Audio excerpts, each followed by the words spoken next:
এক যুগ পর চ্যাম্পিয়ন্স ট্রফিতে ফির চ্যাম্পিয়ন হলো ভারত। টুর্নামেন্টের নবম আসরে প্রথম 3 শিরোপা জিতে রেকর্ড গড়ল টিম ইন্ডিয়া। সর্বশেষ 2013 সালে ইংল্যান্ডকে হারিয়ে চ্যাম্পিয়ন্স ট্রফির শিরোপা জিতেছিল মহেন্দ্র সিং ধোনির নেতৃত্বে ভারত। আইসিসির ওয়ানডে ফরম্যাটে দীর্ঘ 12 বছর পর আজ ফির চ্যাম্পিয়ন হলো ভারত। তবে 2002 সালে টুর্নামেন্টের তৃতীয় আসরে শ্রীলঙ্কার সাথে যৌথভাবে চ্যাম্পিয়ন হয়েছিল ভারত।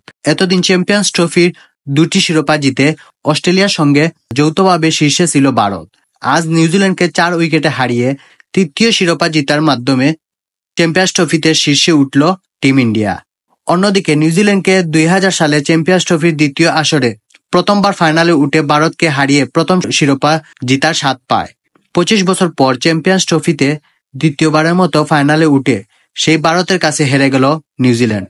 রোববার সংযুক্ত আরব আমিরাতের দুবাই আন্তর্জাতিক ক্রিকেট স্টেডিয়ামে টস জিতে প্রথমে ব্যাট করতে নামে নিউজিল্যান্ড। ইনিংসের প্রথম 47 বলে কিউইদের সংগ্রহ ছিল উইকেট না হারিয়ে 57 রান। ইনিংসের শুরু থেকে গড়ে 7 রানের উপর করে যাওয়া দলটি এরপর 51 রানে প্রথম সারির 4 ব্যাটার উইকেট হারিয়ে কোণঠাসা হয়ে পড়ে। নির্ধারিত ওভার খেলে 7 উইকেটে 251 রানের টার্গেট দেয় নিউজিল্যান্ড। টার্গেট তাড়া করতে নেমে ইনিংসের শুরু থেকেই ব্যাটিংয়ে তাণ্ডব চালায় ভারতের অধিনায়ক রোহিত শর্মা। দলীয় রান যখন 65, তখন রোহিত শর্মা 50 পূরণ করেন।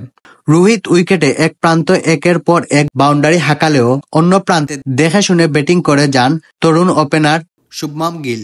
তিনি 50 বলে 31 রান করে দলীয় 105 রানের প্রথম ব্যাটসম্যান হিসেবে সাজঘরে ফিরেন।